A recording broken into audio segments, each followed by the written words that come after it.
그러니까 여기에는 설득하는 글을 쓸 건데, 우리 글쓰기 방법 배웠잖아요. 기억나시죠? 8단원, 9단원? 9단원, 9단원이 10단원이야, 글쓰기 방법. 10단원에서 배웠죠? 10단원에서 글쓰기 방법 배웠는데, 설득하려고 하면, 좋게 잘 설득하려고 하면 어떻게 해야 되냐가 여기 나와요. 자, 보실게요. 설득이란 상대방의 책 보면서 해야 되겠지, 정우야? 태도나 신념 또는 가치관이 자신이 의도하는 방향과 일치하도록 상대방을 변화시키는 것을 설득이라고 합니다. 혹은 더 강화해주는 걸 목적으로 합니다. 즉, 설득은 상대방의 태도나 신념 또는 가치관이 자신과 다를 때에는 같을 때에는 정도를 더 높아지도록 하는 것을 목적으로 한다. 어렵지 않죠? 자, 그럼 설득하는 방법의 구성 방법은 여러분 보통은 논설문, 서론, 본론, 결론. 그럼 서론에선 당연히 이런 문제가 있다. 됐습니까, 여러분? 문제 제시해줘야 됩니다. 그러면서 본론에서 주장 플러스 근거도 있어야 되겠죠? 거기에 결론에서 주장을 강조하며 마무리하는데 설득하는 글을 쓸 때는 설득력을 높이기 위해서는 어떻게 해야 되냐? 주제와 예상, 독자를 분석해서 타당한 근거를 마련해야 돼. 그러니까 독자가 A라는 사람인데 B라는 사람과만 연결되어 있는 것만 쓰면 안 되겠죠. 그쵸? 그리고 주장과 근거를 논리적으로 제시하고요. 의미가 명확하게 써야 됩니다. 명확하게. 그러니까 중의적 표현이나 애매모호한 표현 쓰면 안 된다. 또한 예산 독자의 연령, 관심사, 지식 수준 등을 고려해서 어휘나 표현 방법들. 쉽게 말해서 초등학생 대상으로 쓸 건데 어른들이 쓰는 엄청 어려운 그러니까 춘부장님 이런 거 쓰면 안 되겠지. 춘부장. 남의 아버지를 높여 부르는 게 춘부장이거든요. 이런 거 쓰면 안 되겠잖아요. 지난날의 전철을 기억나시죠, 여러분? 지난날의 전철을 밟지 않도록 아니, 전철을 걔가 어떻게 알아, 초등학생이. 이해되시죠? 그래서 예상 독자를 분석을 할 필요가 필요하다. 그래서 323페이지에 뭐라고 돼 있냐? 설득하는 글 아까 얘기했죠? 주장이 있어야 돼요. 그리고 견해가 다른 사람들은 자신의 견해가 같도록 같은 사람은 정도가 강해지도록 하는 것을 설득의 목적이라고 해요. 이해되시죠?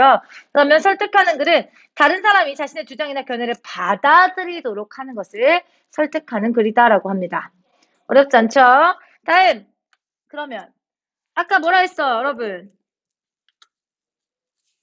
주제와 예상 독자를 분석해 결과로 내용을 구성해야 된다고 했던 거 기억나시나요? 그러면 주제랑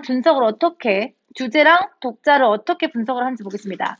먼저 주제를 분석할 때 주제에 관련된 개념 정의. 왜 이 주제가 논의돼야 되는가 여러분? 논의 필요성 옆에다 적어줄게요. 논의 필요성.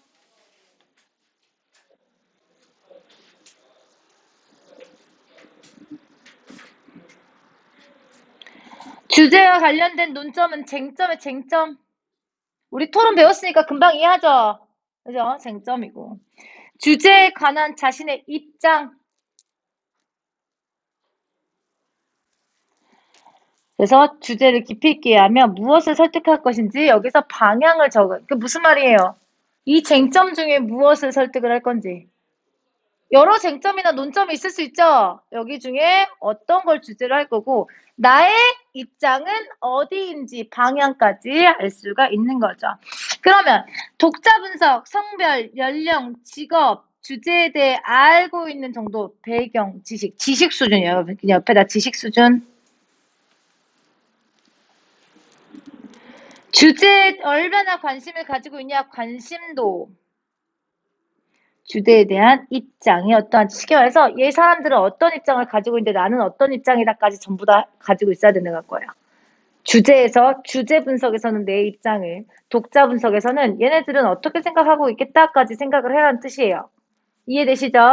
자, 그러면 글쓰기 방향을 정할 수 있다. 이제 다 했으면 어떻게 해야 돼? 선생님 주장만 있으면 된다 했어? 없다, 안 된다 했어? 안 돼! 그래서 타당한 근거를 이거 두 개를 한 후에 마련을 하면 된다. 됐어요? 다음 넘어갑시다. 앞에 나온 거 요약 정리돼 있는 거 그냥 글로만 해석이 돼 있는 거예요. 여러분한테 이거 마이크 이렇게 하면 내 목소리 둘 다 들어가는데 왜 한쪽만 하면 너네 목소리가 안 들어갈까? 그럴 리가요. 나 이것만 가지고도 통화하는데. 왜 그러지?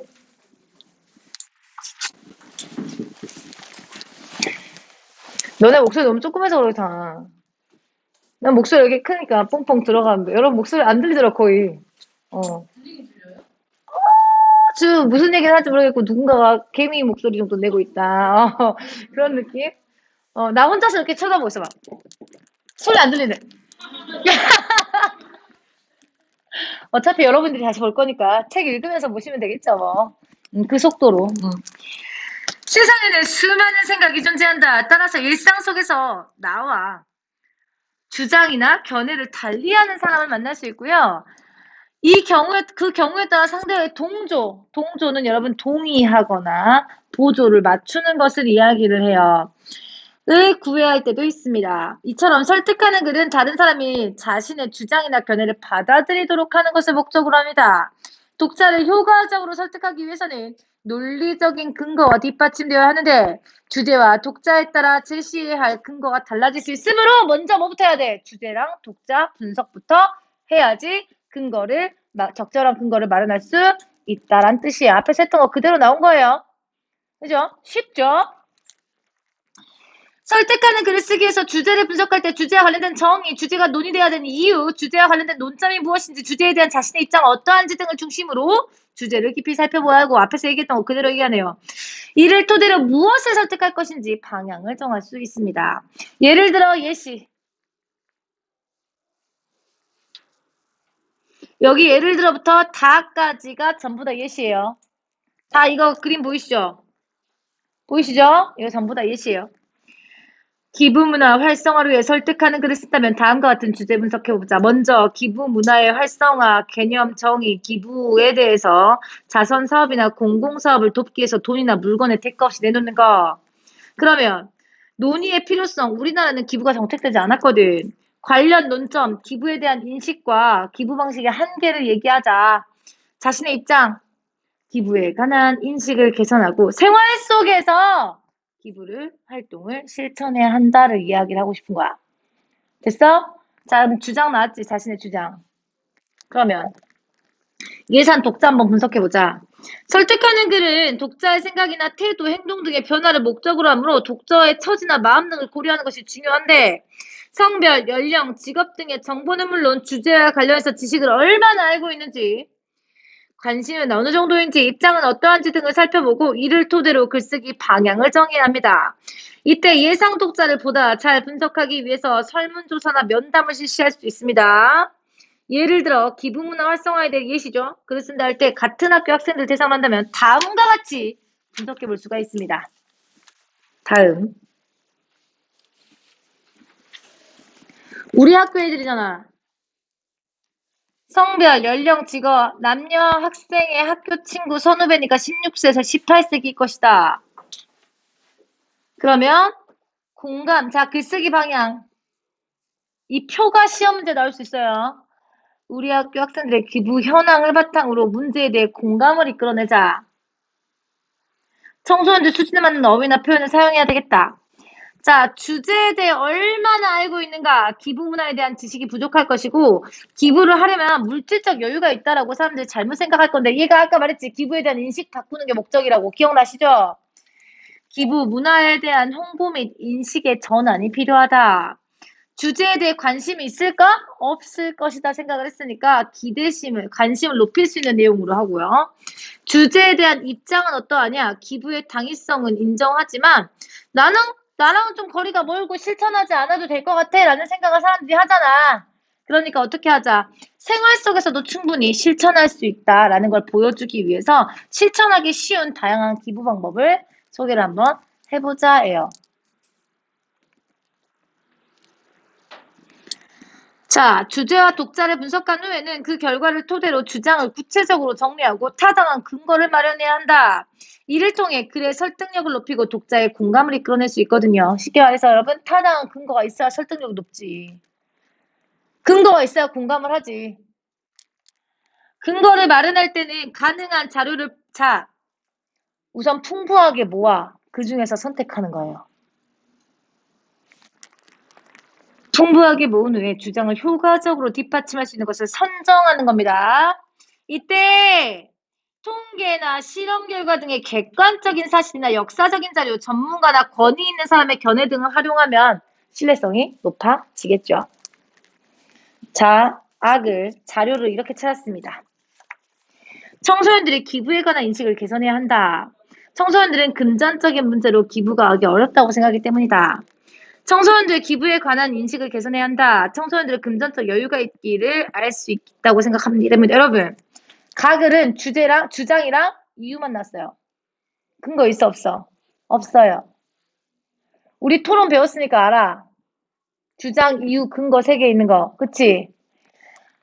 자, 2016년 통계청의 사회조사 결과에 따르면 기부 경험이 없는 13에서 19세 청소년 중 45.6%가 경제적 여유가 없어서 22%가 기부에 대한 관심이 없어서, 그러니까 여러분 관심도 없고 기부 방법도 없고 보통 사람들은 경제적 여유가 있어야 할 수 있는 거라고 생각을 하더라. 이해되시죠? 가는 주장을 기반한 근거가 추상적인 구체적이 아닌 방법. 나는 전문기관의 통계 자료를 들어 구체적인 근거를 마련했다. 이처럼 다른 사람을 설득하는 글을 쓸 때는 자신만의 주장만 내세워서는 안 되고 주제와 독자를 고려해서 타당한 근거를 제시하면서 자신의 주장을 효과적으로 전달해야 한다. 끝났어요. 근데 중요한 건 이제 국어의 힘 키우기예요. 여기에서 문제가 많이 나올 건데 여기서 문제가 많이 나올 거예요. 자, 여러분 1은 앞에서 나온 거 요약 정리니까 괜찮아. 2 보도록 합시다. 2. 이제 실질적으로 해보자 이거야. 교내에서 휴대전화 사용과 관련해서 설득하는 글을 쓰고 싶은 거야. 자, 그러면 먼저 주제 분석 먼저. 개념 정의, 수업 시간 이외에 쉬는 시간이나 점심시간에 휴대전화 자유롭게 사용하는 것을 교내 휴대전화 사용이라 합니다. 논의의 필요성, 바람직한 휴대전화 사용 문화가 정착되어야 하며 관련 논점, 교내 휴대전화 사용의 장단점 됐습니까? 자신의 입장, 사용을 허용해야 된다. 됐습니까? 자, 그러면 예상 독자는 당연히 우리 학교 선생님들이겠지. 왜? 허용은 누가 해줘? 선생님이 하니까. 교내 규칙은. 자, 성별이 20대에서 60대의 남녀 교사고요. 나랑 관계는 사제관계다. 글쓰기 방향 어떻게 해야 된다? 예의를 갖춰야 됩니다. 다양한 연령대니까 모두를 포괄할 수 있는 근거. 됐어요, 여러분? 한 층만 한 게 아니고. 주제에 대해서는 많이 알고 있겠죠? 그러니까 부정적인 것보다, 그러니까 여기서는 교내 휴대전화 사용의 부작용을 많이 경험했을 거예요. 친구들이 애들이 쓰면서 트러블도 많이 있었을 거고 수업에 집중도 안 했을 거고, 그치? 그래서 휴대전화 사용이 부작용보다는 긍정적인 효과가 크다는 내용을 집어넣어주면 좋겠네요. 주제에 얼마나 관심이 있겠냐? 관심 매우 많겠죠? 그래서 선생님들이 관심을 가질 학생의 학습 교사의 업무 측면, 자, 학습과 업무 측면에서 관련된 근거를 제시하면 되겠다. 됐습니까? 주제에 관한 입장은 어떠한가? 교내 휴대전화 사용이 필요할 때도 있지만 단점이 더 많다고 생각하기 때문에 보통 사람들이 선생님들 반대하죠. 그래서 교내 휴대전화 사용의 단점을 상쇄할 수 있는 이게 필요해요. 여러 가지 장점. 단점보다 장점이 훨씬 더 크고 그런 것들을 보여줘야 되겠죠. 자, 그러면 이제 근거 찾아봅시다. 근거. 연도별, 상대별, 대상별 스마트폰 의존군. 자, 만 19세에서 49세가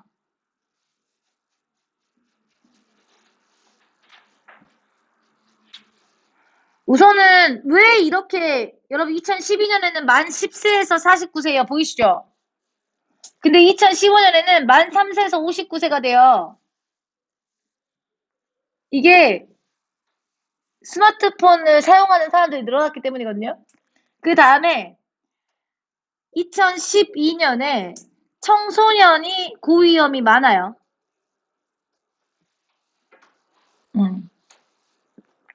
18.4, 25.5, 29.2, 그 다음에 30.1, 그리고 고위험군은 27, 2.7, 2.4, 3.3, 4.0 이렇게 늘어나고 있고요. 유아 아동도 2015년에 늘어난 것을 볼 수가 있네요. 얘는 안 쓰는 게 좋겠어요. 자, 학생별 스마트폰 이용 목적. 먼저 교류할 수 있어서가 1등이고요. 새로운 정보 얻을 수 있어가 2등. 재미있고 스트레스 해소가 3등이에요.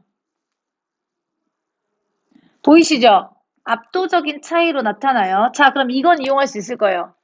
보통 학생들은 교류나 정보를 얻기 위해서다. 됐습니까? 이렇게 사용할 수가 있을 것 같습니다. 자, 자료 2를 보도록 합시다. 땡땡 고등학교 학교 교내 휴대전화 사용 시스템 어떤가요? 그럼 맨날 했더니 땡땡 고등학교 교장이 얼마 전까지 매일 아침 교사가 학생들이 휴대전화 걷어서 보관했다가 학교전에 돌려주었고 휴대전화 몰래 사용하다가 적발되었을 규정에 대한 벌점부가 있는데 도난이라든가 업무 부담 선생님 말했죠.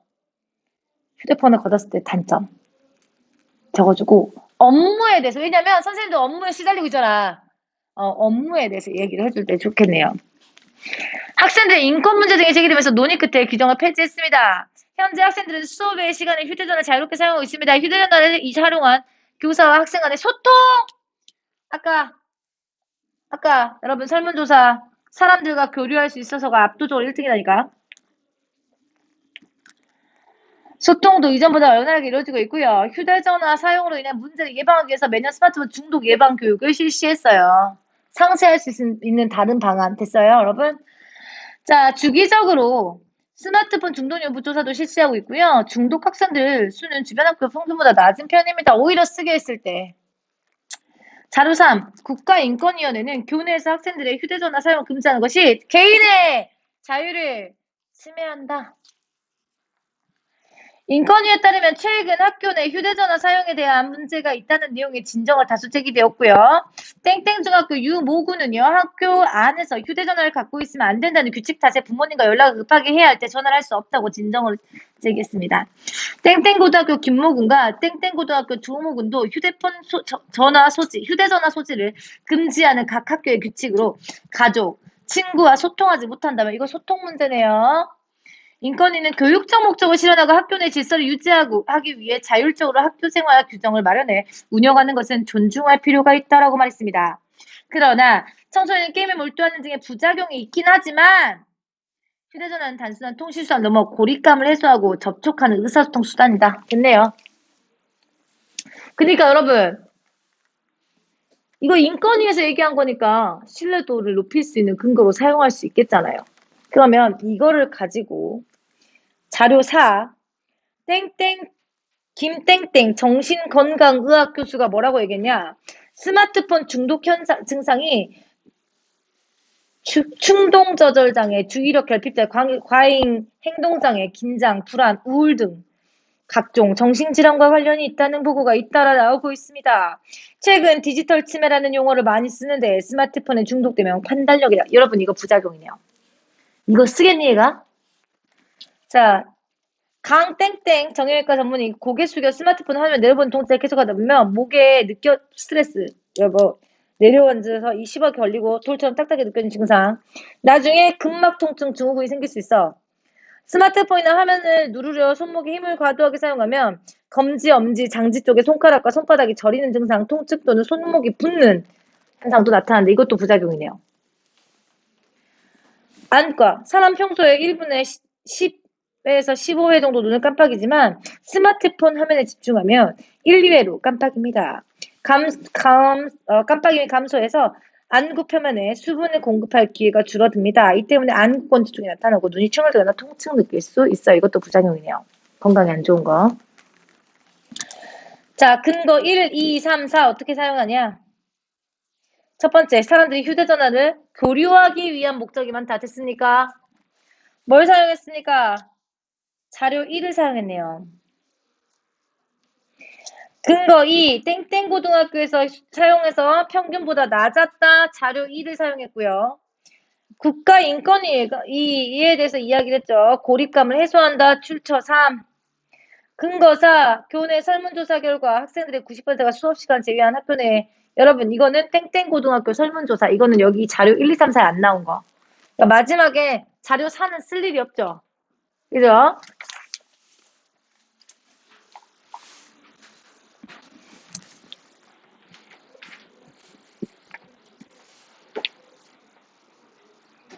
이 정도. 뒷부분은 한번 읽어보시면 되고, 4, 5는 읽어보시면 되거든요. 이걸 통해서 어떻게 냈는지, 자료를 활용했는지니까, 자료 활용한 건 앞에서 전부 다 설명을 했으니까 이 표만 보셔도 괜찮습니다. 여기 사실 여기까지 안 들어가고, 여러분, 이거 수행평가로 나갈 수 있는 부분인데, 혹시 몰라서, 선생님이, 왜? 나간대? 손 들었잖아.